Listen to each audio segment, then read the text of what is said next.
Bismillahirrahmanirrahim. Assalamualaikum warahmatullahi wabarakatuh. Selamat datang kembali di mata kuliah komputasi paralel dan terdistribusi. Nama saya Fikri Aulia. Ini ada kita akan masuk ke minggu keempat, di mana kita akan bahas model model pertama yaitu OpenMP. Nah, minggu lalu kita sudah mempelajari 4 model pemrograman secara konseptual, yaitu shared memory, message passing, data paralel, dan task paralel. Nah, di sesi minggu lalu ada beberapa mahasiswa yang bertanya nih, Pak, kalau sudah paham modelnya, bagaimana cara mulai nulis kodenya? Nah, ini pertanyaan yang sangat bagus ya, dan itulah tepat yang akan kita jawab hari ini. Kita akan mulai dari yang paling dekat dengan kehidupan sehari-hari developer yang bekerja dengan CPU, yaitu CPU multicore. Nah, kita akan menggunakan OpenMP. Saya punya cerita menarik nih tentang OpenMP.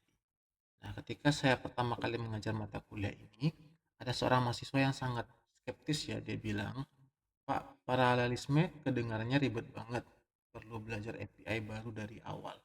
Lalu saya tunjukkan bahwa untuk memparalelkan sebuah loop yang sudah dia tulis, cukup dengan menambahkan satu baris.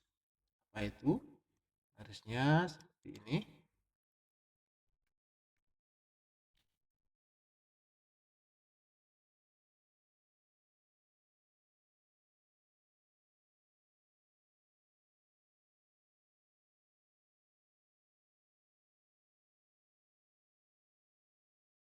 Lalu diketikkan pragma OMP parallel for.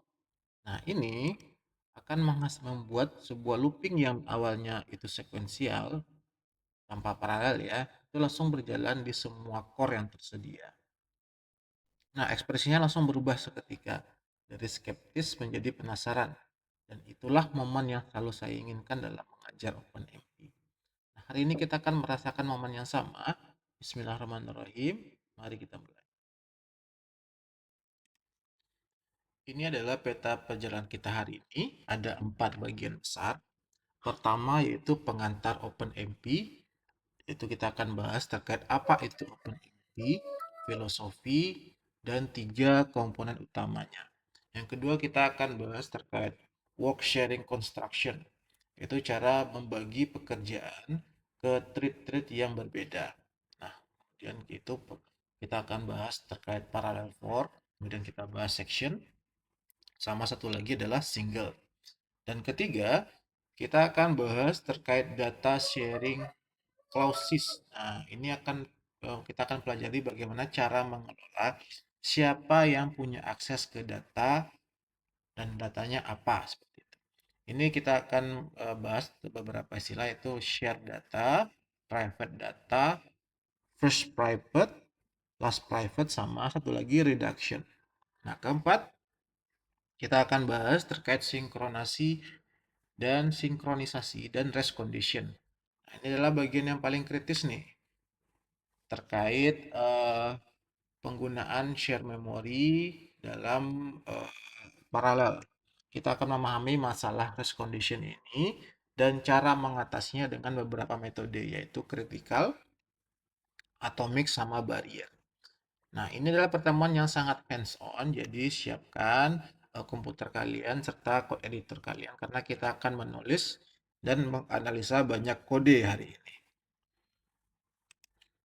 So, apa itu OpenMP? Nah, definisi formal dari OpenMP adalah API Application Interface eh, atau API untuk pemrograman paralel share memory berbasis interaktif yang berbasis direktif dalam C, C++, dan Fortran. Nah, tapi saya lebih suka mendeskripsikannya dengan cara yang lebih praktis nih. Di mana menurut saya OpenMP adalah cara termudah dan tercepat untuk memparalelkan program C, C++, atau Fortran yang sudah ada. Jadi kalian sudah bikin programnya dalam bentuk serial, kita ingin membuahnya menjadi paralel. Nah, maka kita gunakanlah ini, OpenMP. So, ada beberapa fakta penting tentang OpenMP. Pertama, dia berbasis pragma directive ya.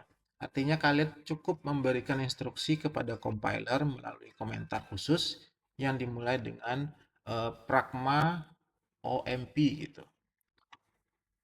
Kemudian lalu compiler, eh, kalau compiler tidak mendukung OpenMP, Pragma ini akan diabaikan dan program tetap bisa berjalan seperti halnya biasa serial. Ini adalah sifat yang sangat aman. Jadi kalau misalnya eh, terjadi sesuatu error gitu bahwa tidak bisa dijalankan secara paralel, maka program tetap bisa dijalankan secara serial. Meskipun waktunya eh, akan menjadi lebih lama. Yang kedua, OpenMP ini dia bersifat multi-platform. Jadi, dia bisa berjalan di Windows, dia bisa berjalan di Linux, dan juga dia bisa berjalan di macOS dengan compiler GCC, Intel, Xilinx, atau MSVC yang ada di Microsoft. Nah, OpenMP ini dikembangkan oleh konsorsium sejak tahun 1997. Nah, dia bukan proyek akademik yang eksperimental, jadi ini adalah standar industri yang sudah sangat mature ya. Versi terbarunya sudah mendukung GPU offloading dan juga ada nested paralelisme dan banyak fitur canggih lainnya. Dan kata kunci yang paling penting dari OpenMP ini adalah incremental parallelization. Nah, jadi ini adalah filosofi inti dari OpenMP. Kalian tidak perlu menulis ulang program dari awal untuk memparalelkannya. Kalian bisa mengambil program serial yang sudah berjalan dengan benar. Yang penting kita paham bagaimana alur datanya. Lalu kita tambahkan paralelisme secara bertahap satu persatu, satu bagian pada satu waktu tertentu. Nah, ini perbedaan 180 derajat dari MPI nih, di mana kalian harus merancang paralelisme dari awal sehingga setiap proses punya memori sendiri. Nah, analogi yang saya gunakan, OpenMP ini seperti kita merenovasi rumah yang sudah ada. Kalian tidak perlu membangun rumah baru dari pondasi, cukup tambahkan ruang baru, perbaiki bagian yang kurang efisien satu persatu.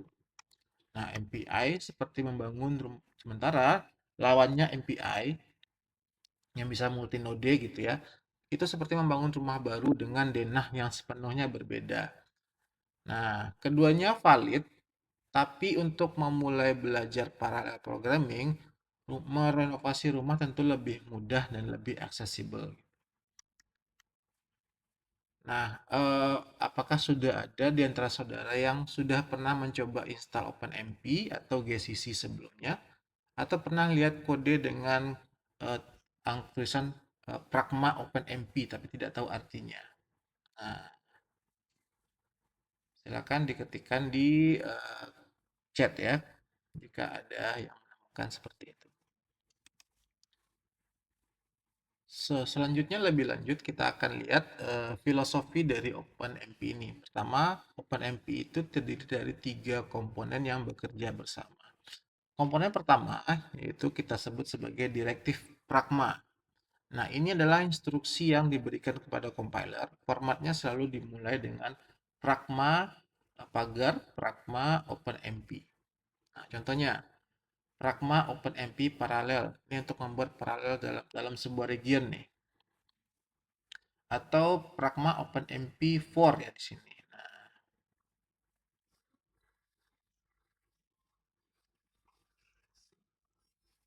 Nah, ini untuk mendistribusikan iterasi dalam loop ya. Atau Pragma OpenMP critical, diganti jadi critical. Nah, ini untuk menandai critical section. Sifat yang sangat penting dari Pragma adalah jika compiler tidak mengenali perintah OpenMP ini, Pragma ini tidak akan diperlakukan sebagai sebuah komen biasa atau diabaikan dan program tetap berjalan secara serial tanpa ada error. Nah, ini adalah backward compatibility yang sangat elegan nih.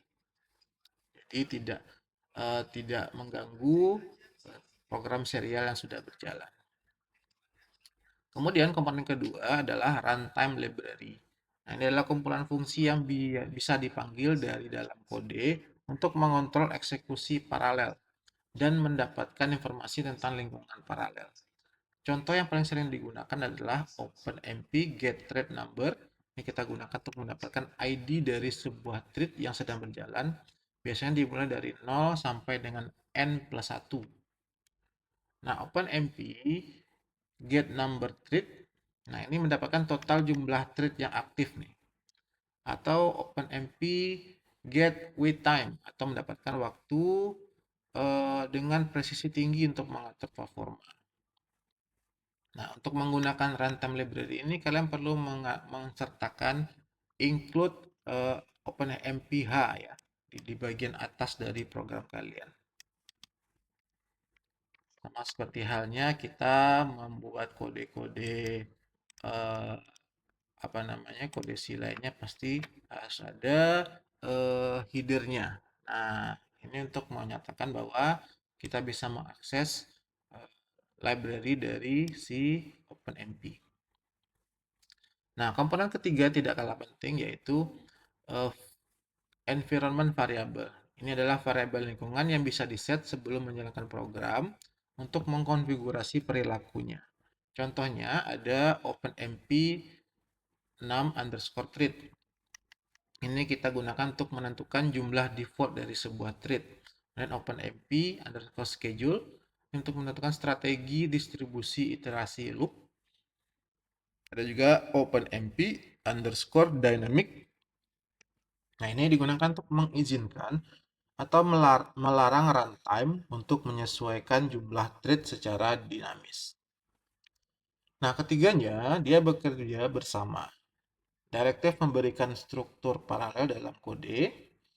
Runtime library memberikan kontrol dan informasi saat eksekusi.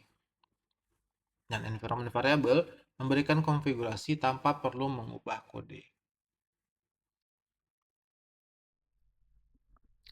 Sekarang mari kita lihat program OpenMP yang paling sederhana. Ini adalah contohnya. Kalau kalian lihat di gambar sebelah kanan ini. Nah, mari kita bedah baris per baris. Pertama, di bagian paling atas, ini adalah include OMP.h. Ini artinya kita menyertakan header OpenMP yang diperlukan untuk fungsi-fungsi runtime. Kemudian di bawahnya ini ada OMP_set_num thread 4. Ini memberitahukan bahwa OpenMP kita ingin menggunakan 4 thread. Nah, ini juga bisa dikonfigurasi melalui environment variable ya. Jadi kita bisa gunakan contoh yang di atas tadi. Ini OMP num thread ini juga bisa. Metode kedua bisa menggunakan yang seperti ini. Ini harus kita deklarasikan sebelum menjalankan program.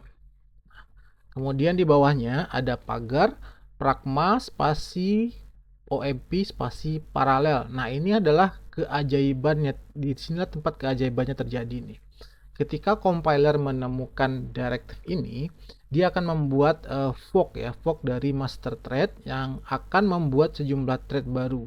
Dan semua thread akan mengeksekusi blok kode di dalam kurung kurawal yang mengikutinya. Sehingga semua dalam kurung kurawal ini akan dikerjakan oleh thread ya. Nah, berapa buat threadnya? Di sini kita menggunakan 4. Maka master thread yang biasanya defaultnya itu 1 akan membuat sejumlah slave thread yang baru dan kemudian mengeksekusi ke program dalam ini ke semua thread yang ada. Nah, di dalam ini ada int thread id sama dengan omp get _thread_num. Nah, ini berarti setiap thread kita memanggil fungsi ini dan mendapatkan ID uniknya sendiri. Nah, di mana thread 0 adalah master thread. Nah, di bagian akhir dari blok, kemudian thread akan melakukan join. Nah, mereka selesai dan kembali menjadi satu master thread. Nah, kalau kalian jalankan program ini dengan 4 thread, kalian akan melihat 4 baris output seperti mari kita contohkan ya. Nah, untuk menjalankan program ini, saya akan menggunakan Ubuntu yang berjalan di dalam WSL di Windows. Jadi ada Ubuntu yang berjalan di atas Windows ya. Nah, bahasa pemrograman yang kita gunakan adalah bahasa C. Ini kita hapus dulu.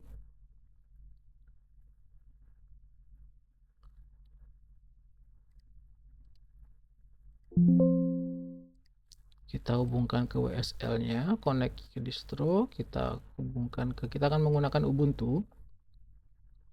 Nah, kalau distro kalian baru pertama kali diinstal nih, biasanya itu belum ada compiler C-nya.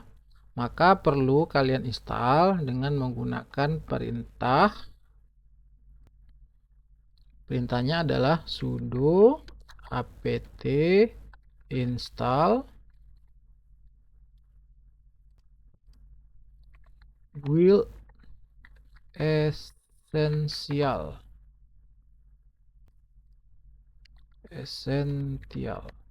Nah, silakan diinstal ini dulu, masukkan passwordnya. Nah, setelah itu baru kita bikin programnya. Maka saya akan buka program folder di sini. Kita akan buat menggunakan folder yang ini. Di sini tinggal tambahkan sebuah file baru. Ini dihapus dulu. Kita tambahkan sebuah file dengan nama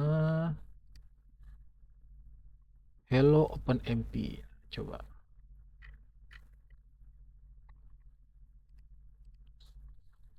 Hello.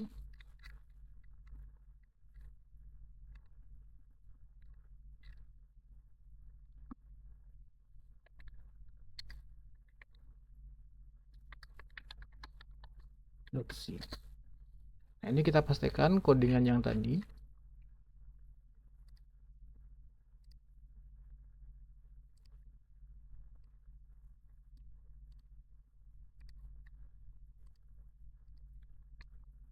Kita rapikan sedikit.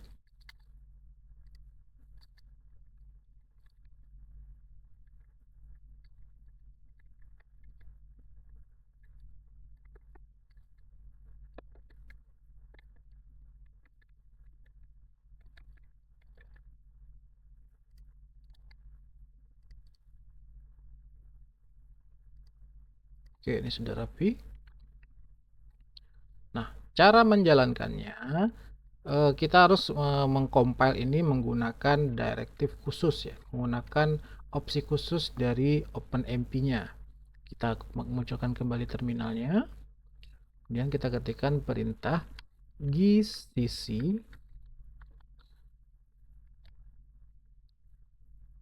dash fopenmp dash outputnya kemana, hello underscore openmp, filenya yang mana, hello openmp.c. Ini perhatikan, flag OpenMP ini menandakan bahwa kita akan mengaktifkan dukungan OpenMP di GCC. GCC ini adalah compiler untuk C yang ada di Linux. Nah, kalau di Windows mungkin berbeda ya compilernya. Jadi silakan dicari sendiri bagaimana kalau mengcompilenya di Windows. Nah, karena saya mencoba di Linux, maka saya menggunakan ini. Saya menyarankan kalian menggunakan Linux. Kenapa? Karena dukungan terhadap thread sama proses lebih banyak dukungannya di Linux dibandingkan dengan di Windows. Nah, silakan sekarang kita coba, kita compile dulu filenya. Ada muncul error katanya. Mari kita cek dulu. Oh, ternyata saya memanggil filenya 2 kali ya. Enter. Nah, sudah jadi. Ini adalah file yang sudah dikompilnya ya. Nah, silakan dijalankan dengan perintah titik backslash hello openmp, enter. Nah, kalau kalian perhatikan di sini, urutan dari threadnya ini tidak akan pernah sama ya. Nah, kenapa? Karena setiap kali dijalankan, thread itu akan berjalan secara paralel. Tidak ada yang mengatur urutan printoutnya. Apakah benar? Kita coba. Kelihatan ya. Nah, ini adalah karakteristik penting yang harus kalian terima dalam parallel programming, di mana non-determinis dalam urutan eksekusi adalah normal dan expected. Nah,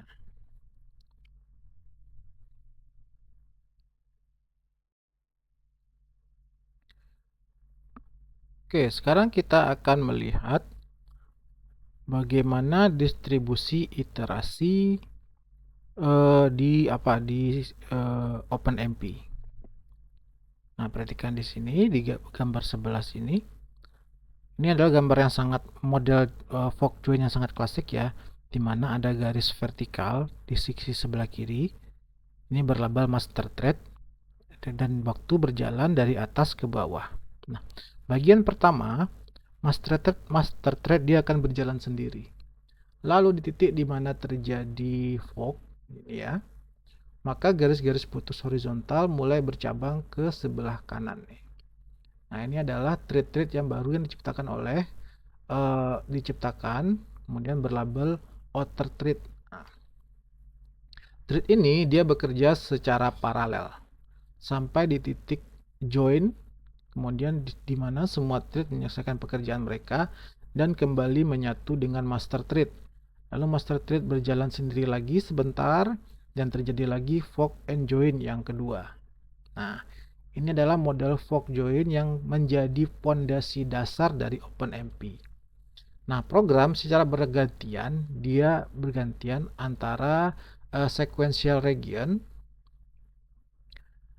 di mana hanya master thread yang berjalan biasanya ini untuk setup, untuk inisiasi atau operasi yang tidak bisa diparalelkan. Kemudian di region paralel di mana banyak thread bekerja secara bersamaan. Nah, mengapa poin ini penting? Karena ini mengizinkan incremental parallelization. Kalian bisa mengidentifikasi bagian-bagian program yang paling intensif secara komputasi. Kemudian kalian bungkus dengan paralel region dan biarkan bagian-bagian lain tetap serial. Masih ingat hukum Amdahl Law yang sudah kita bahas sebelumnya, bahwa speedup itu dibatasi oleh fraksi kode yang tidak bisa diparalelkan. Nah, jadi kita fokus memparalelkan bagian yang paling berat dulu. Seperti itu. Nah, konstruksi yang paling sering digunakan dalam OpenMP adalah parallel for namanya. Contohnya seperti ini ya codingannya. Nah, dengan hanya menggunakan satu pragma, OpenMP parallel for, loop yang tadinya sekuensial sekarang berjalan secara paralel. Nah, apa yang terjadi secara internal? Kalau kita punya 4 thread misalnya, dan loopnya dari 0 sampai dengan 99 ya. Nah, thread 0 dia akan mengerjakan iterasi 0 sampai 24. Misalnya kita punya sekitar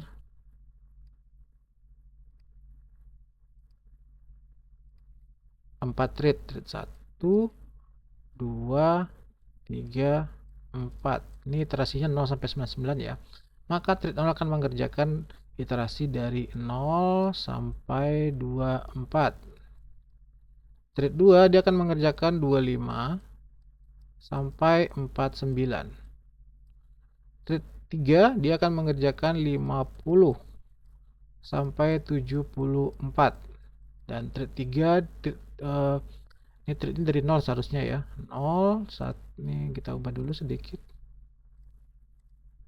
0, 0 dulu, ini 1, ini 2, ini 3 seharusnya. Nah, thread 3 dia akan mengerjakan dari nomor 75 sampai dengan 99. Nah, semua thread ini dia berjalan secara bersamaan dan di akhir loop ada impact barrier namanya, di mana semua thread akan menunggu sampai semua selesai sebelum melanjutkan baris berikutnya dalam mode serial. Nah, ada 4 hal penting harus kalian ingat nih. Pertama, iterasi loop itu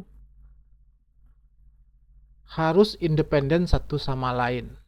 Nah, artinya hasil interaksi ke I tidak boleh bergantung pada hasil iterasi ke I dikurang 1.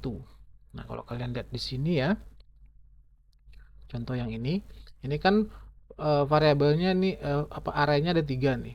Nah, maka penjumlahan itu tidak akan berpengaruh, tidak akan menunggu penjumlahan sebelumnya.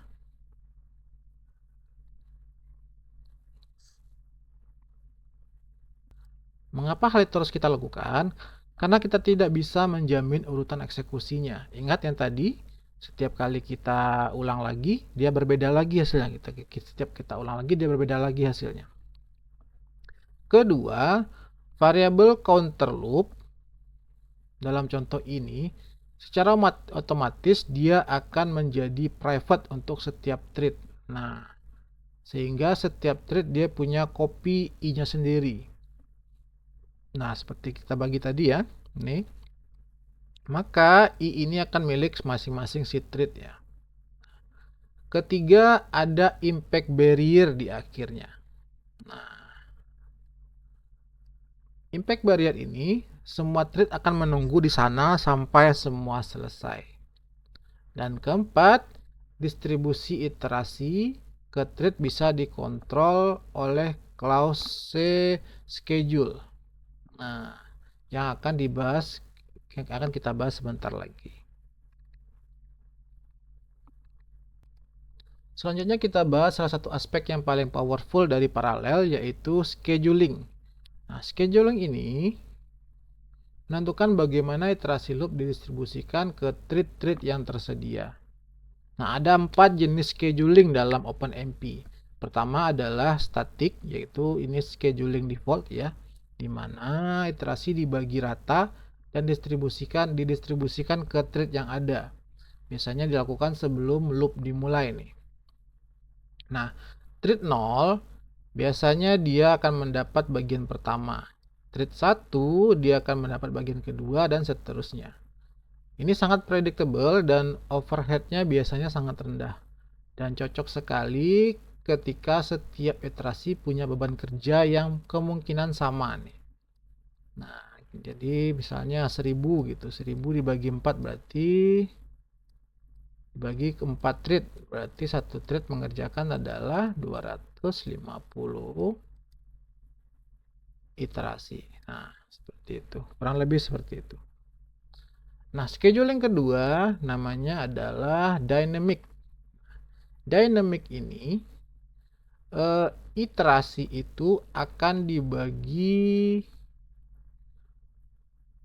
ke thread saat runtime.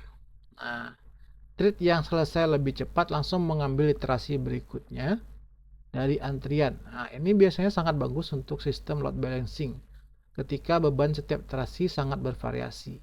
Tapi biasanya yang ini ada overhead-nya. Overhead. Kenapa?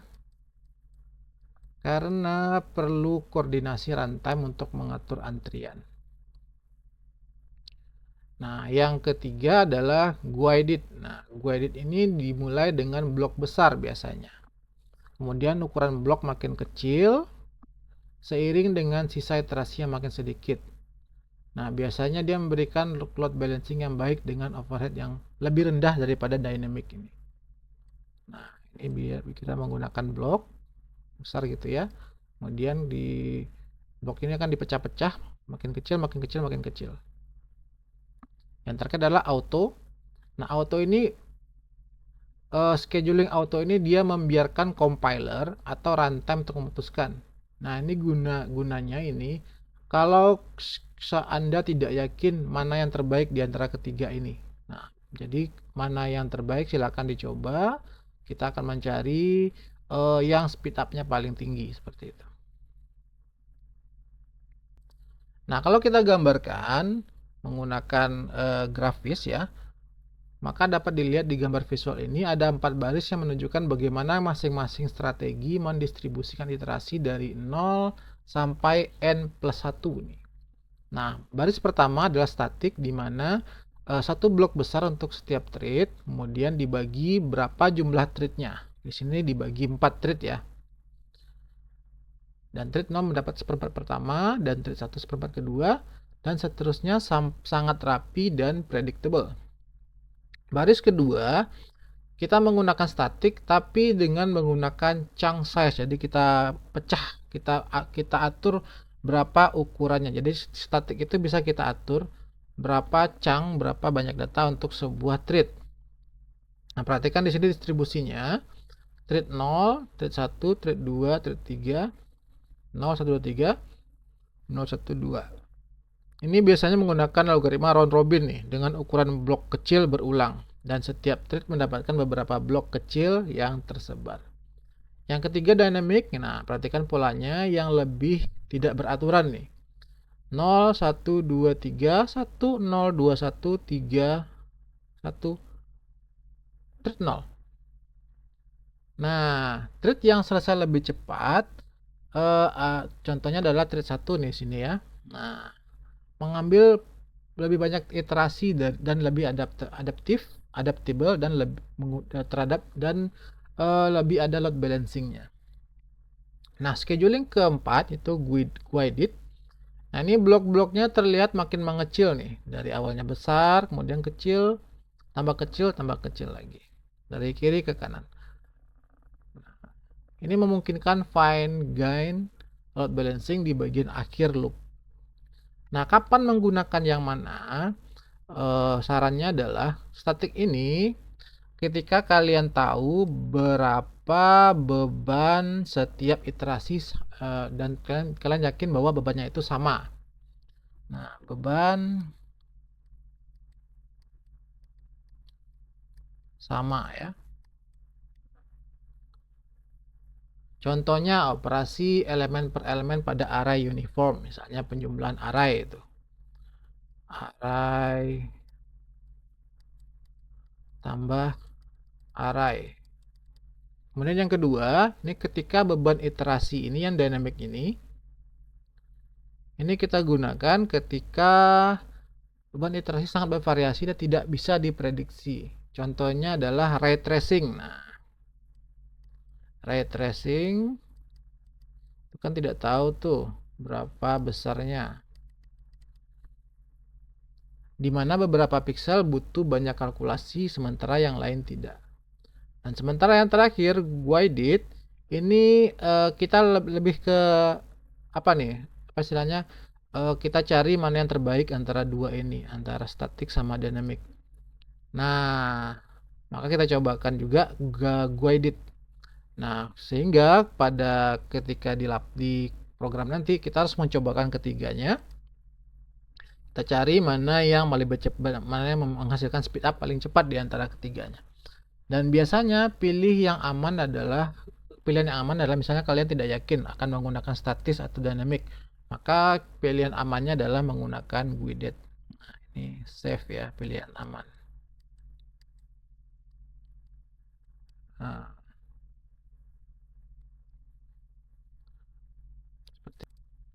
contoh static dynamic scheduling nih. Nah, mari kita lihat cara penggunanya dalam kode ini. Di sini kita menggunakan static scheduling dengan chunk size-nya 10 nih. Nah, perhatikan di sini chunk size-nya 10 dan schedulingnya di sini kita gunakan static. Nah, artinya dari 1000 iterasi ini thread 0 akan mendapatkan 1 sampai 9.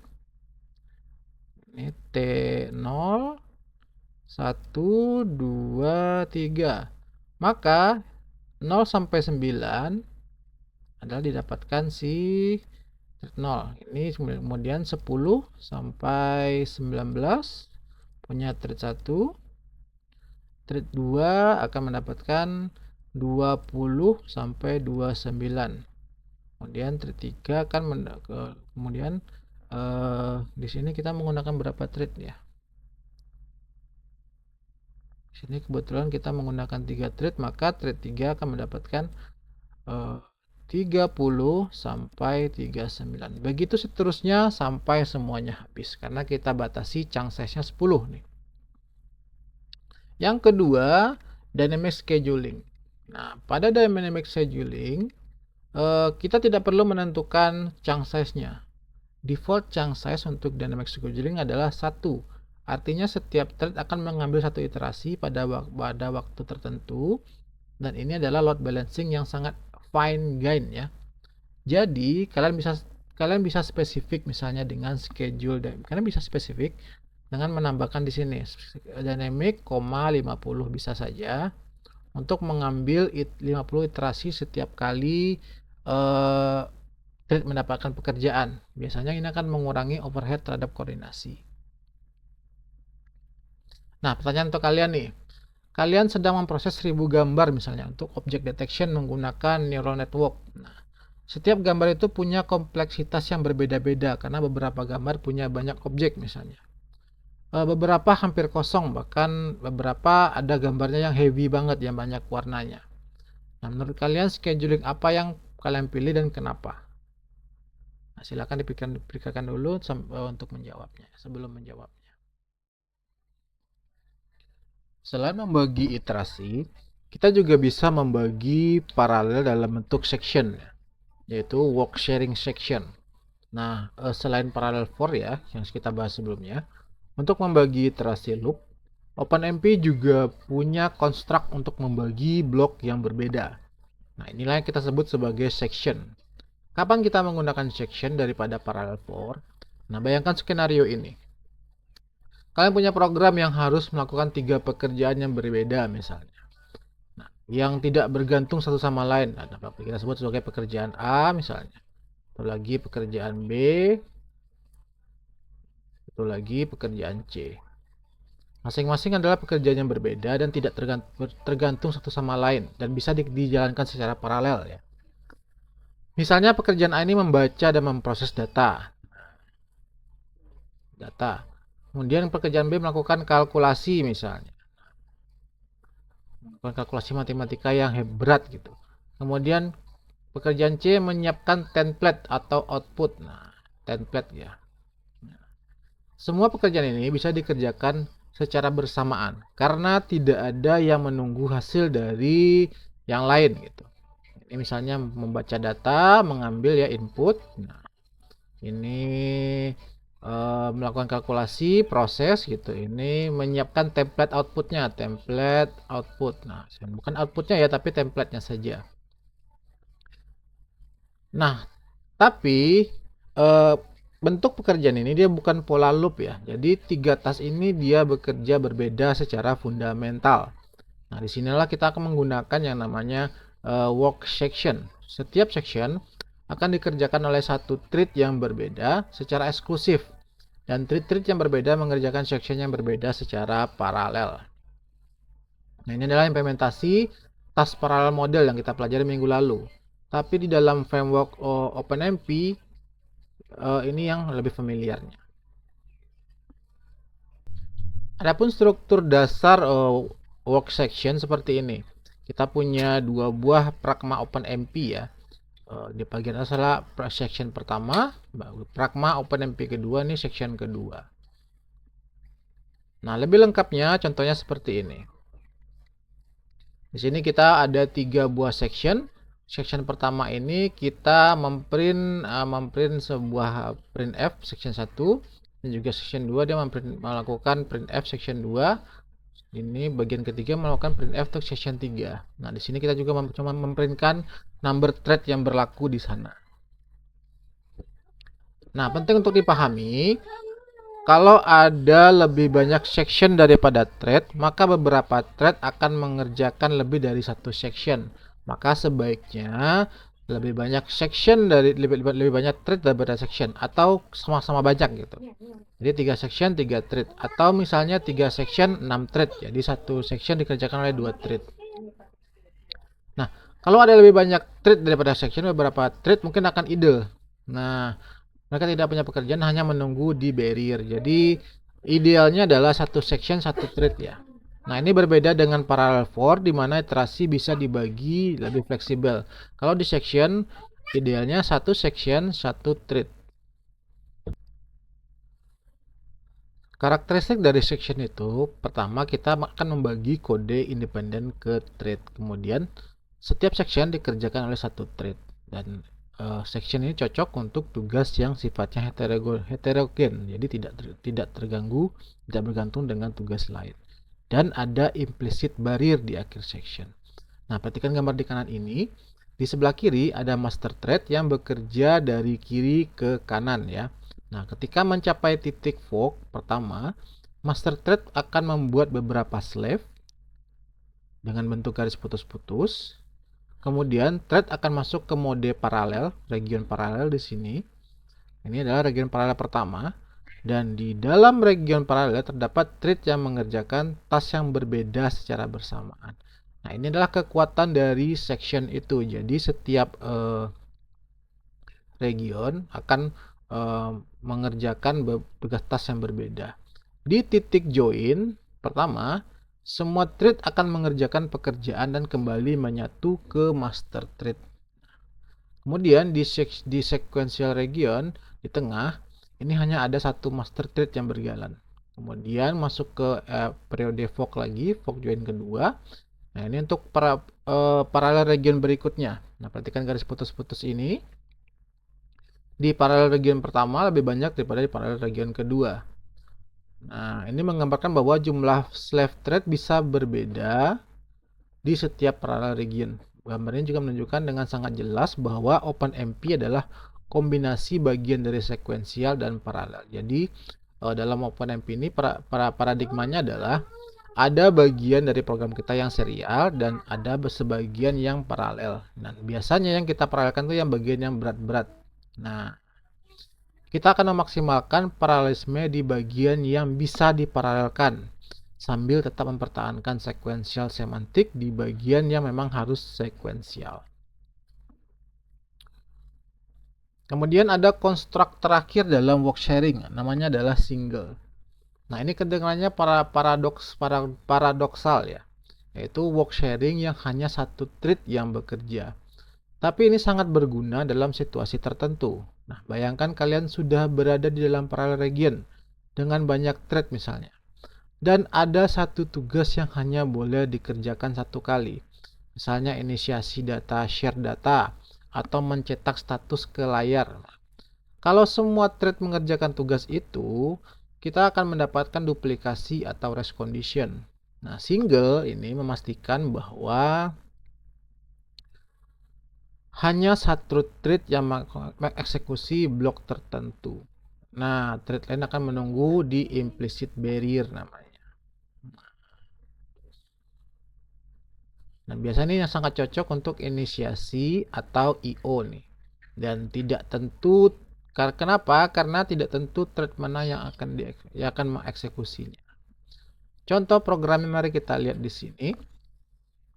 Sini kita semua thread akan mengeksekusi ini. Nah, ini kita mulai dari pragma OpenMP parallel.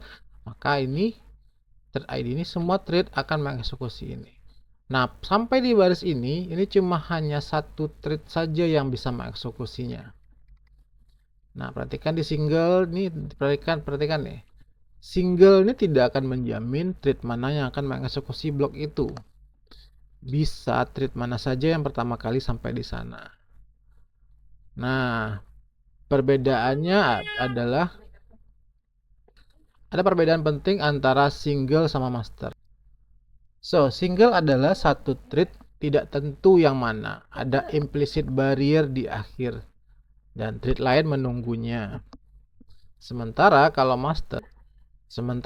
master selalu thread 0 yang eksekusi. Nah, tidak ada implicit barrier, thread lain tidak menunggu. Mereka langsung ke kode berikutnya.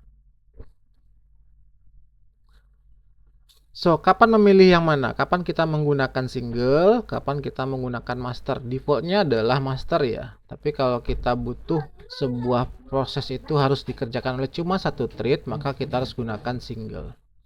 Nah, gunakan single ketika kalian ingin semua thread menunggu sebelum melanjutkan. Misalnya kalian perlu inisiasi data dulu yang akan digunakan oleh semua thread gitu. Nah, gunakan master ketika thread lain tidak perlu menunggu, misalnya mencetak progres ke layar atau melakukan perhitungan gitu, yang tidak mempengaruhi komputasi, yang independen lah sifatnya seperti itu ya. Oke, sekarang kita masuk ke share dan private data. Nah, kita masuk ke paradigma data sharing nih sekarang. Tahu tadi kita membahas terkait model work sharingnya, tapi kalau sekarang kita membahas bagaimana kita membagi datanya. Nah, ini adalah topik yang krusial dalam OpenMP ya. Jadi ada beberapa clause yang harus kita pahami. Pertama, setiap para variabel pasti dibagi ke semua thread. Nah, dalam OpenMP, program memiliki data sharing atribut yang menentukan bagaimana thread-threadnya mengaksesnya. Kemudian, share variable adalah variabel yang dibagi ke semua thread. Hanya ada satu copy di memori. Ketika thread 0 mengubah nilainya, thread 1, 2, dan 3 akan melihat nilai yang baru. Nah, ini adalah default dari untuk semua variabel yang dideklarasi di luar parallel region. Jadi semua variabel yang dideklarasikan di luar parallel region sifatnya adalah share variable. Bisa diakses oleh semua thread. Keuntungannya, semua thread bisa berkomunikasi melalui variabel ini. Nah, bahayanya adalah kalau dua thread mengubah variabel yang sama secara bersamaan tanpa koordinasi, kita akan mendapatkan yang namanya race condition (RC) yang akan kita bahas sangat mendalam setelah ini. Nah, variabel kedua ada yang kita sebut sebagai private variable. Nah, ini adalah setiap thread dia punya salinan sendiri dari variabel share. Nah, copy dari satu thread tidak terlihat oleh thread yang lain. Dan perubahan yang dilakukan oleh thread 0 atau thread master pada variabel private-nya tidak akan mempengaruhi copy di thread 1, 2, dan 3, dan seterusnya. Nah, variabel counter loop dalam parallel for secara otomatis akan menjadi private. Jadi kalau kita menggunakan parallel for, maka semua i itu defaultnya akan menjadi private variable dia. Nah, hati-hati, private variabelnya tidak terinisiasi secara otomatis ya. Nah, nilainya biasanya undefined di awal parallel region, kecuali kalian menggunakan first private. Oke, sekarang perhatikan program ini. Di sini kita mempunyai dua buah variabel. Variabel pertama adalah variabel share variable. Variabel kedua sengaja tidak kita isi karena ini akan menjadi tempat untuk inisiasi memori private variable. Nah, kita buka paralelnya di sini dengan pragma openmp parallel. Kita sebutkan private-nya adalah private parallel, private variable, dan kita sebutkan share-nya adalah share variable. Nah, kemudian di sini kita isikan untuk setiap thread, isi dari private variable-nya adalah nomor dari thread-nya. Untuk thread 0 maka isinya adalah 0, thread 1 isinya adalah 1, thread 2 isinya adalah 2, thread 3 isinya adalah 3. Nah, di sini kita akan tambahkan ini 10 ini dengan 0, 1, 2, dan 3, maka totalnya seharusnya hasilnya adalah 16. Nah, maka coba kita trace apa yang terjadi dengan 4 thread ini. Share variable dimulai dengan 10. Kemudian thread melihat variable, kemudian keempat thread yang ada akan melihat variable yang sama. Di setiap private variable dia punya copy sendiri nih. Isinya 0, 1, 2, dan 3. Perhatikan di sini pragma omp atomic. Nah, ini harus ditambahkan sebelum operasi share variable tambah private variable. Nah, ini diperlukan karena operasi ini akan membaca dan memodifikasi serta menulis isi share variable yang dibagi ke semua thread. Tanpa ada atomic ini bisa saja terjadi race condition. Nah, di akhir kita akan di sini ya kita printf, kemudian kita ambil apa threadnya. Nah, ini private variable-nya, ini share variable-nya. Di akhir seharusnya bernilai 16. Jadi ini, kalau misalnya nilainya tidak benar, tidak 16, maka hasil sinkronisasinya tidak betul. Nah, mari kita lihat contoh program aslinya, program lengkapnya seperti ini. Nah, ini int-nya, ini jumlah thread-nya 4 ya. Ini untuk deklarasi region paralelnya, private variable sama share variable. Kemudian ini private variable untuk setiap thread-nya. Di sini ada atomicnya, di sini kita printkan apa isi masing-masing dari thread. Nah, ini apanya. outputnya, template outputnya.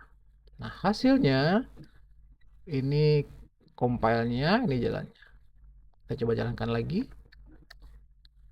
Nah, di thread 0 dia menambahkan dengan private-nya adalah 0, jadi 10.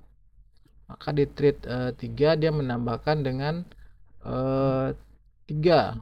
Nah, sampai di sini hasilnya menjadi 16. Maka dengan atomic itu urutannya akan terurut dia.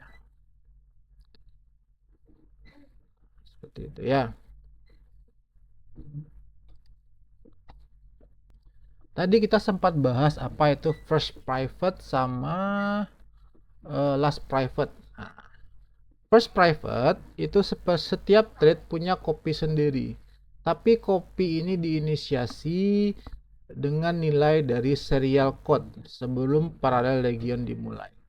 Nah, biasanya ini sangat berguna ketika kalian punya variable yang sudah punya nilai awal yang relevan dan setiap thread perlu memulai dengan nilai itu tapi bebas memodifikasi sendiri. Sementara yang kedua adalah last private. Last private ini seperti private juga, tapi setiap thread punya copy, dia juga setiap thread punya copy sendiri. Tapi setelah parallel region selesai, nilai dari iterasi atau section terakhir disalin kembali ke variabel serial code.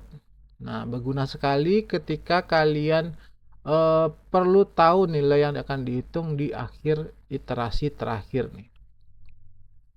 Hanya biasanya kita gunakan ini di for sama di section. Nah, contohnya seperti ini. Nah, initial value-nya adalah 42. Ini final value-nya kita akan menggunakan dia last private. Ini untuk first value-nya kita akan gunakan untuk first private. Nah, ini parallel region-nya. Kita akan menggunakan for ya. Nah, di final value dia akan berisi nilai dari iterasi terakhir. Itu iterasinya adalah dari 0 sampai 9 nih.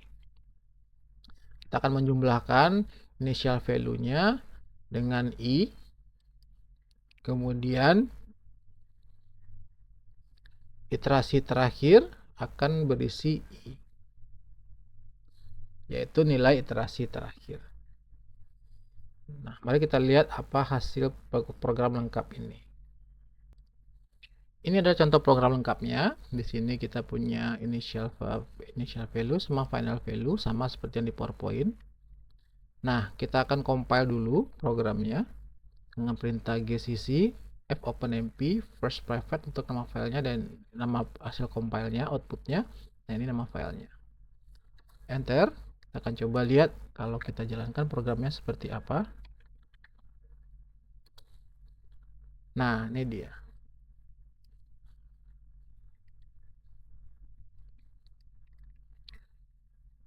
Kita punya 4 thread ya. Nah, 0, 1, 2, dan 3. Nah, thread 0 mengerjakan I0, I1, I2.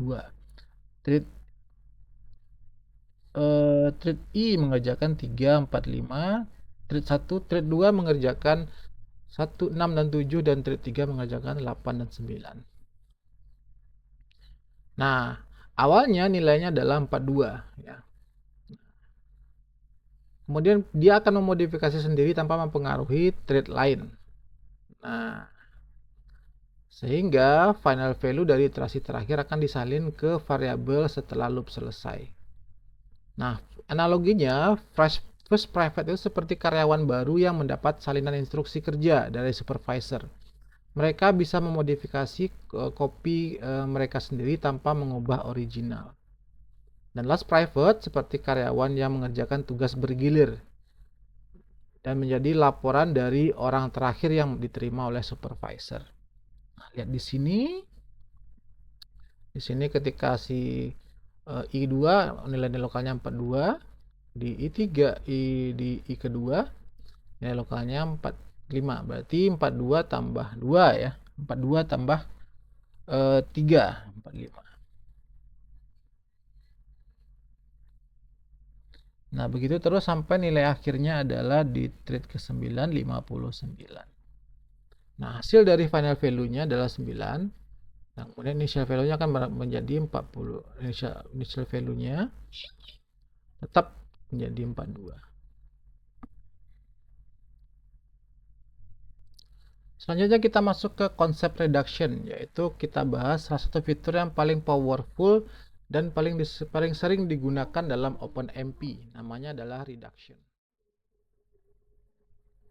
Oke, bayangkan skenario yang sangat umum ya.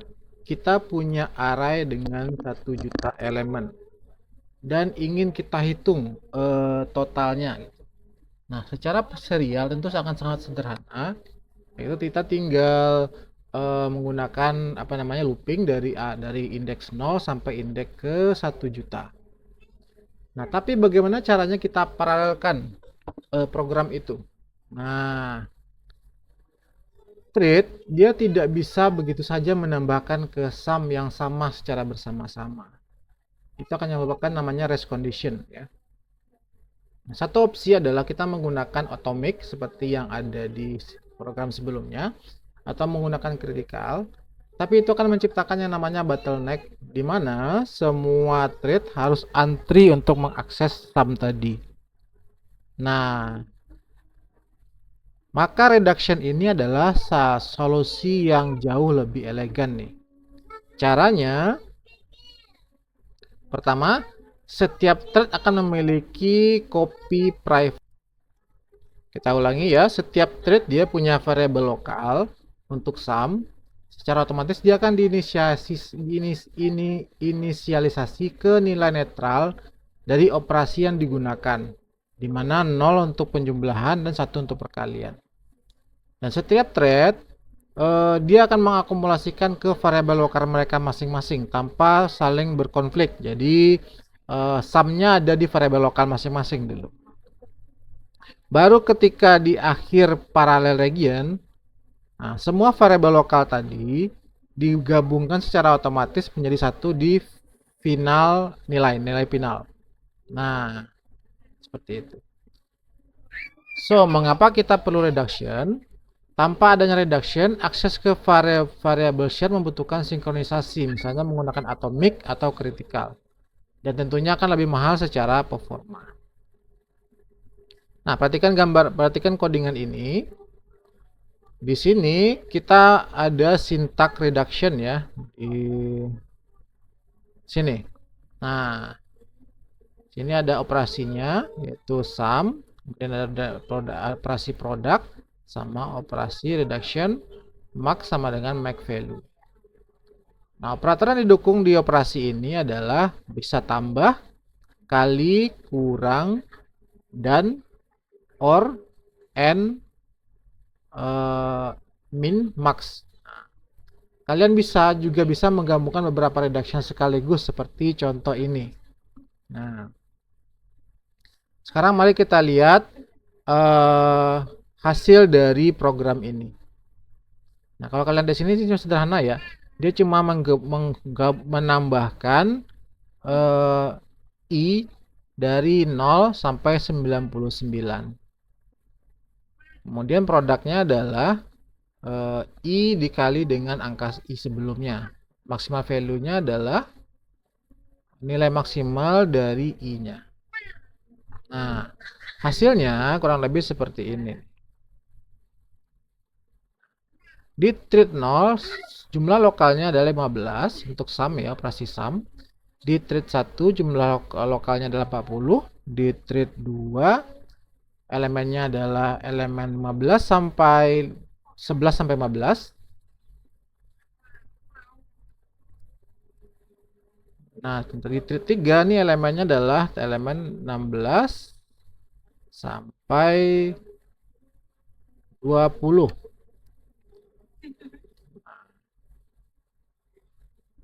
Sehingga totalnya adalah 90 di thread 3.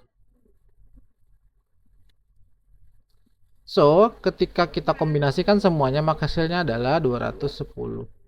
Nah, ini jauh lebih efisien daripada kita menggunakan critical. Kenapa?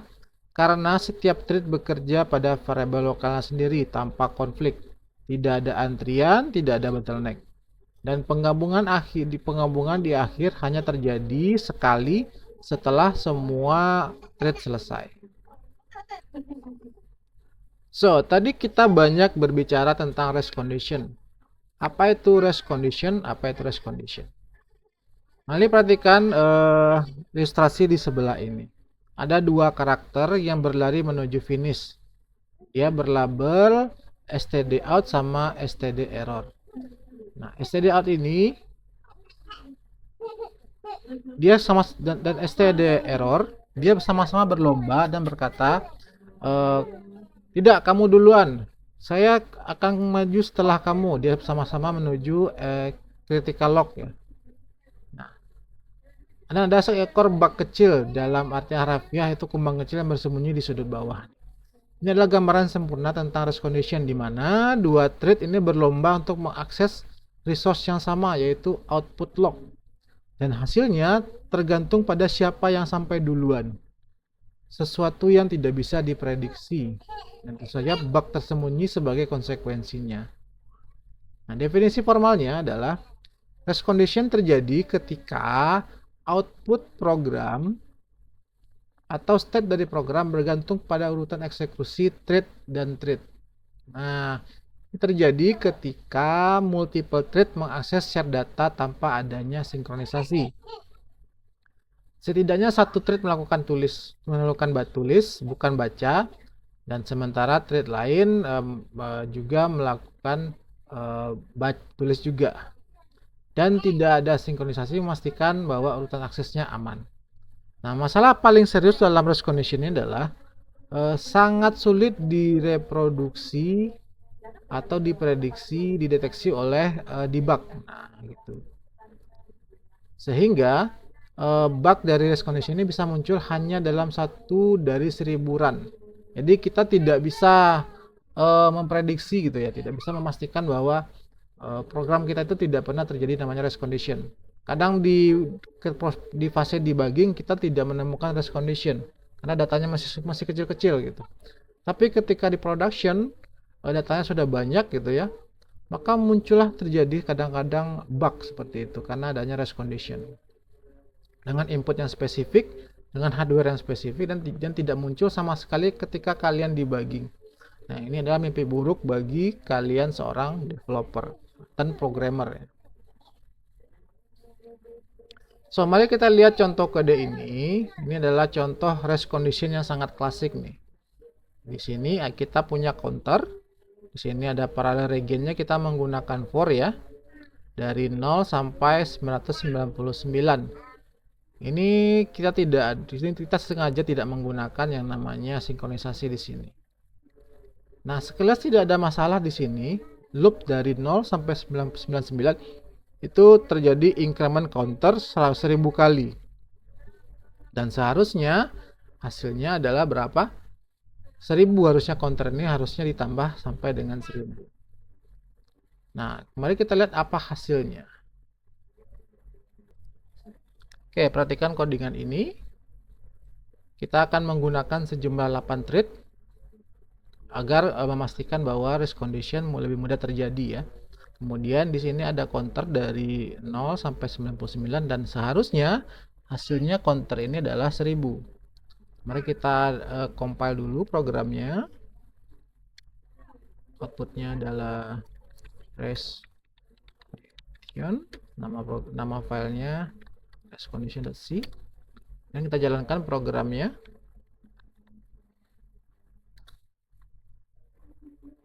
Nah, hasilnya adalah 168. Nah, inilah yang terjadi ketika tidak ada sinkronisasi antara semua thread, antara 8 thread ini. Nah, masing-masing saling berebut mengisi versi dia sendiri. Nah, hasil di atas mungkin bukan 1000 karena akan saling tumpang tindih. Kenapa ini bisa terjadi? Karena counter plus plus ini bukan satu instruksi atomik. Secara internal ini adalah 8 operasi yang terpisah nih. Nah, bisa saja dia dibaca counternya bisa dibaca ke CPU, ke register CPU, bisa dimodifikasi oleh salah satu thread yang ada di sini, bisa juga ditulis oleh thread yang lain. Nah, bayangkan skenario ini dengan lebih banyak thread, misalnya ada dua thread saja lah, misalnya dua thread saja kita modifikasi ya, kita compile lagi, kita jalankan lagi. Nah, hasilnya juga berbeda. Nah, bahkan dengan dua thread saja sudah bisa menyebabkan dia terjadi race condition. Seperti itu. Nah, inilah yang kita sebut sebagai loss update. Ini bisa terjadi di ribuan kali dalam satu run program.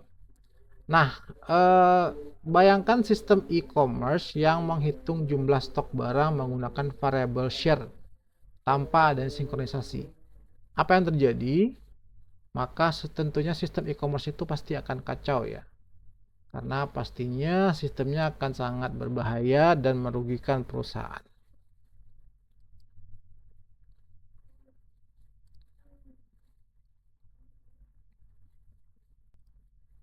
So, bagaimana cara kita mendeteksi race condition? Nah, cara pertama, kita coba jalankan programnya berkali-kali dan bandingkan hasilnya, apakah dia konsisten. Oleh karena itu, makanya di komputasi paralel ini, mostly kita akan memvalidasi program kita agar sama perhitungannya antara serial dengan paralel. Seperti itu. Kalau hasilnya berbeda, padahal inputnya sama, itu tanda kuat adanya race condition. Cara kedua, kita bisa menggunakan tools sanitizer seperti Intel Inspector atau Green, ini khusus untuk C ya. Nah, ini bagian dari Valgrind Toolkit, dia sangat detail tapi relatif lambat. Dan juga ada Thread Sanitizer namanya.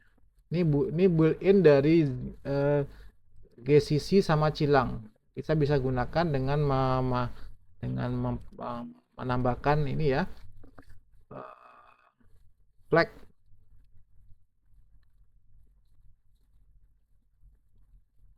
Flagnya adalah F sanitize dengan thread. Nah, kita coba ganti threadnya jadi 16 sekarang, lebih banyak lagi. Kita coba compile, coba jalankan. Nah, di sini dia ketemu bahwa thread sanitizer menemukan adanya terjadi race condition. Nah, ini kita bisa gunakan namanya tools yang bisa kita manfaatkan ketika membuat codingannya. Nah, cara ketiga mungkin kita bisa lakukan dengan analisis code review secara seksama. Kita bisa identifikasi semua variabel yang diakses oleh multiple thread. Kita analisa apakah ada yang bisa di-write secara bersama-sama tanpa sinkronisasi. Dan strategi pencegahannya, pertama, kita bisa maksimalkan penggunaan private variable. Kalau sebuah variabel hanya perlu diakses oleh satu thread, maka jadikan dia private. Kemudian strategi kedua, gunakan reduction untuk operasi yang sifatnya akumulasi. Nah, ini adalah cara yang paling efisien sebenarnya nih. Kemudian kita gunakan sinkronisasi akses ke share data yang memang harus di-share gitu. Kalau memang datanya harus di-share, maka kita gunakan sinkronisasi akses seperti atomic atau critical. Dan yang terakhir, kita pastikan selalu menggunakan design for thread safety. Itu jauh lebih mudah daripada fix trace condition setelah bug muncul di production. Maka ingat, selalu berhati-hati dalam menggunakan thread.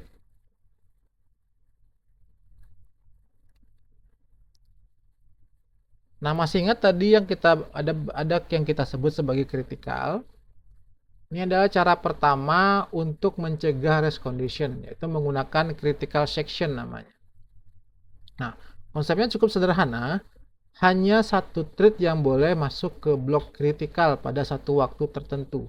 Jadi kita paksa dia menjadi serial gitu untuk mengakses variabel itu.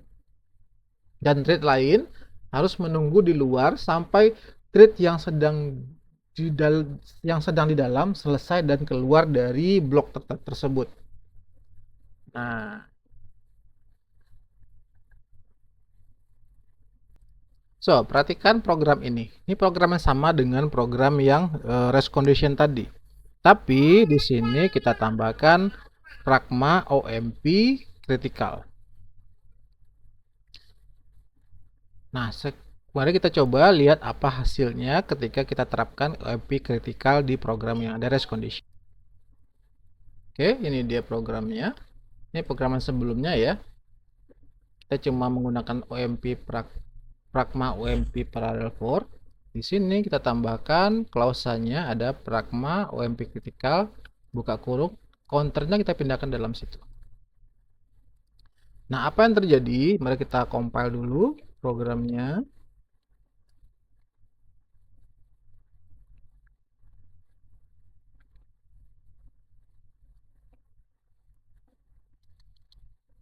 Nama programnya OMP critical. Nama filenya OMP critical. Enter. Kita coba jalankan programnya. Nah, di sini terlihat ya bahwa hasilnya sudah 1000. Dari yang awalnya hasilnya 168, kemudian 625, ini hasilnya sudah 1000 walaupun kita menggunakan 16 thread sekaligus. Nah, dalam kondisi ini race condition telah teratasi. Tapi ada trade off yang sangat serius di sini. Nah, apa itu? Pertama, kritikal lebih mahal secara performa karena mekanisme lockingnya yang cukup kompleks. Ya. Ketika banyak thread mencoba masuk ke critical section yang sama secara bersamaan, mereka harus antri satu persatu. Ini disebut sebagai kontensi tinggi nih. Nah, bayangkan seperti toilet di sebuah gedung yang hanya punya satu WC.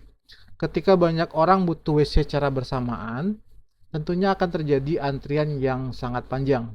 Dan paralelisme yang kita capai menjadi minimal karena semua orang pada akhirnya harus menunggu giliran. Nah, OpenMP juga mendukung namanya name critical section ya, seperti yang ini. Nah, di sini kita memiliki critical section yang berbeda, bisa paralel satu sama lain dia. Nah, dengan nama berbeda ini, dua critical section ini bisa berjalan secara bersama-sama. Jadi, antriannya kita bisa bikin paralel juga. Walaupun dia tetap ada antrian di dalamnya. Karena pada dasarnya dia akan mengakses dua resource yang berbeda ya. Di sini dia mengakses counter, di sini dia mengakses total. Tanpa nama pada dasarnya semua critical section diperlakukan sebagai satu. Jadi satu antrian semuanya. Tapi kalau ada nama seperti ini, maka bisa dibagi menjadi dua antrian. Kemudian, untuk operasi yang lebih sederhana, ada alternatif yang lebih efisien daripada kritikal, yaitu namanya adalah atomic. Nah, perhatikan contoh program ini. Di sini kita awalnya counternya adalah 0, kemudian kita buat section paralelnya menggunakan for. Kita tambahkan pragma OMP atomic, dalamnya baru kita tambahkan counternya. Nah, atomic ini memastikan bahwa operasi yang berjalan itu, operasi memori yang satu ini berjalan secara atomic, artinya tidak bisa diinterleave oleh operasi dari thread lain. Nah, jadi kita mengunci operasi memorinya. Bukan kritikal kita bikin blok, jadi cuma satu thread yang bisa masuk ke blok itu. Tapi kalau ini kita kunci operasi di memorinya. Nah, mengapa lebih cepat dari kritikal? Karena atomic biasanya didukung langsung oleh instruksi khusus dari si CPU modern. Seperti log add x gitu ya. Log add pada arsitektur x86 yang bisa mengeksekusi read modifier wait sebagai satu operasi yang tidak bisa diinterupsi. Jadi kita memanfaatkan fungsi yang ada di CPU. Nah, kritikal di sisi lain menggunakan mekanisme mutek yang lebih berat daripada software. Mutek ini adalah mekanisme yang ada di proses di IPC proses. Nah, dia ada di bahasa C-nya. Tapi kalau di Atomic ini kita menggunakan fungsi yang ada di CPU-nya. Dan kekurangannya si Atomic ini dia punya batasan yang sangat ketat, yaitu hanya bisa digunakan untuk satu operasi memori, tidak bisa untuk blok kode. Nah, jadi kalau si critical tadi kita bisa bikin blok untuk apanya, operasinya, tapi kalau ini cuma bisa digunakan untuk satu operasi di memori saja. Dan juga operasi yang didukung juga terbatas pada seperti tambah, uh, operasi increment di ke increment yang punya sini, operasi decrement juga, x binopi eksponensial, contohnya x ditambah 5 atau x pangkat 2 gitu ya, atau x binopi eksponensial, contohnya ini adalah x sama dengan x ditambah 5. Nah, ini bisa didukung oleh atomic. Kalau yang ini contohnya x sama dengan x tambah sama dengan 5 atau x kali sama dengan 2. Nah, ini operasi yang didukung oleh si atomic ini. Dia tidak bisa untuk operasi yang lebih kompleks seperti pembandingan, assignment, function call, atau multiple statement. Berbeda dengan critical yang bisa menggunakan itu. Nah, aturan praktisnya, gunakan atomic untuk operasi sederhana seperti increment, decrement, atau akumulasi. Nah, itu bisa digunakan. Kemudian, gunakan critical untuk operasi yang lebih kompleks melibatkan beberapa angka sekaligus. Seperti itu. Nah, ini contoh programnya. Di sini kita memanfaatkan atomic untuk mengisi data ke share value dari local value, atau kita juga bisa memanfaatkan ini atomic update untuk mengupdate berapa maksimal value yang disimpan dari kita bandingkan maksimal value di lokal datanya dengan menggunakan satu fungsi. Selanjutnya mekanisme sinkronisasi ketiga, yaitu barrier. Nah, konsepnya ini sangat fundamental, di mana ketika thread itu mencapai barrier atau mencapai ujung dari jalannya, dia akan berhenti menunggu semua thread yang lain juga sampai barrier tersebut. Nah, seperti ini di gambar ini ya. Baru setelah itu thread boleh melanjutkannya. Di sini kita ada 3 thread. Nah, masing-masing memiliki waktu arrival yang berbeda. Thread 2 datang pertama, thread 3 datang kedua, thread 1 datang terakhir nih. Nah, OpenMP secara otomatis menyisipkan impact barrier di akhir construct work sharing seperti parallel for atau section atau single. Jadi kalau kalian menggunakan parallel for, kalian menggunakan section, menggunakan single, pasti di akhirnya ada impact barrier-nya. Nah, jadi semua thread harus menyelesaikan pekerjaan mereka sebelum program melanjutkan. Tapi kadang kita butuh explicit barrier di tengah region. Kadang-kadang seperti itu. Contoh, perhatikan program ini. Di sini kita ada beberapa fase. Fase pertama ini kita semua thread dihitung ke bagian mereka. Nah, fase kedua ini baru bisa dilakukan setelah fase pertama selesai. Di sini ada barrier-nya. Jadi di sini kita semua thread harus menghitung dulu bagian mereka. Nah, compute part 1. Setelah selesai kita pasang barrier di sini. Setelah selesai baru bisa lanjut ke bagian ini. Nah, di fase ketiga ada compute final ID. Nah, ini kita bisa bikin beberapa barrier sekaligus ya. Sehingga bisa memastikan bahwa fase 1 harus selesai sebelum ke fase 2, fase 2 harus selesai sebelum ke fase 3. Nah, tanpa barrier mungkin terjadi adanya potensi race condition. Nah, ini penting ya untuk algoritma multifase di mana setiap fase bergantung pada hasil fase sebelumnya. Contoh, misalkan simulasi cuaca per time step. Ada fase kalkulasi, ada fase data boundary, ada fase update. Nah, setiap fase harus menunggu hasil dari fase sebelumnya selesai di semua thread sebelum bisa dimulai. Nah, peringatan penting ya, bahwa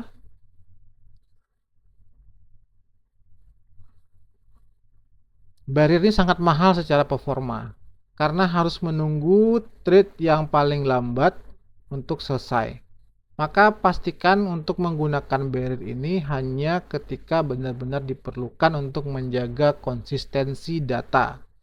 Thread yang cepat selesai tentu harus menunggu, dan waktu yang digunakan untuk menunggu itu adalah wasted parallelism. So, sekarang mari kita lihat perbandingan mekanisme antara sinkronisasi. Kita sudah bahas tadi ada critical, ada atomic, barrier, reduction, sama private. Nah, kita ulang sedikit. Di critical, secara granularitas, dia menggunakan blok kode dan bisa digunakan untuk banyak statement. Nah, secara kinerja, dia kinerjanya rendah. Dan kapan menggunakan operasi ini, yaitu ketika ada operasi kompleks dan operasi multiple instruction. Seperti itu. Kemudian yang lebih cepat yaitu atomic. Nah, ini sifatnya secara granularitas, dia single memory operation. Kinerjanya cukup tinggi karena didukung oleh hardware secara langsung nih, karena kita memanfaatkan fungsi yang ada di CPU. Nah, kapan kita gunakan ini secara optimal, yaitu ketika operasi sederhana seperti increment atau update atau akumulasi. Yang ketiga ada barrier. Nah, granularitasnya dia menggunakan adalah semua thread, yaitu sinkronisasi seluruh semua thread kita yang sinkronisasi. Dan kinerjanya ini yang paling rendah nih, sangat rendah, karena kita memaksa thread untuk menunggu teman-temannya yang lain. Nah, kapan kita gunakan ini? Ketika sinkronisasi fase komputasi, pastikan semua thread sama-sama sudah selesai sebelum lanjut. Nah, ini untuk menggunakannya harus benar-benar diperhatikan apakah memang dibutuhkan untuk menggunakan ini atau tidak. Karena ini adalah yang kinerjanya sangat rendah untuk sisi paralelismenya. Kemudian ada lagi mekanisme reduction namanya. Nah, ini secara granularitas, dia operasinya adalah kombinasi di akhir parallel region. Nah, kinerjanya cukup tinggi karena setiap thread bekerja secara lokal. Kemudian, kapan menggunakannya, yaitu paling cocok untuk operasi sum, product, max, atau min ya. Maksimul, max, atau min. Itu bisa juga menggunakan operasi ini. Dan terakhir ada mekanisme private namanya. Yang ini kita gunakan untuk secara granularitas dia untuk memisahkan variabel. Dan kinerjanya cukup tinggi karena tidak ada sinkronisasi sama sekali. Dan kapan menggunakannya, yaitu ketika data itu benar-benar independen per thread. Nah, best practice yang perlu diingat, pertama minimalkan kebutuhan sinkronisasi. Desainlah data flow yang menghindari sharing sebanyak mungkin. Jadi kalau bisa minimalkan sharing data itu. Kemudian gunakan atomic pada critical. Lebih prefer gunakan atomic daripada critical. Kalau bisa gunakan atomic, tapi kalau tidak bisa ya terpaksa gunakan critical gitu ya. Karena ketika operasinya sangat sederhana gitu. Nah, kemudian kalau bisa hindari barrier yang tidak perlu. Setiap barrier adalah potensi bottleneck yang sangat besar. Terakhir, gunakan reduction untuk operasi akumulasi. Dan ini adalah solusi yang paling scalable untuk diantara semua operasi sinkronisasi lainnya.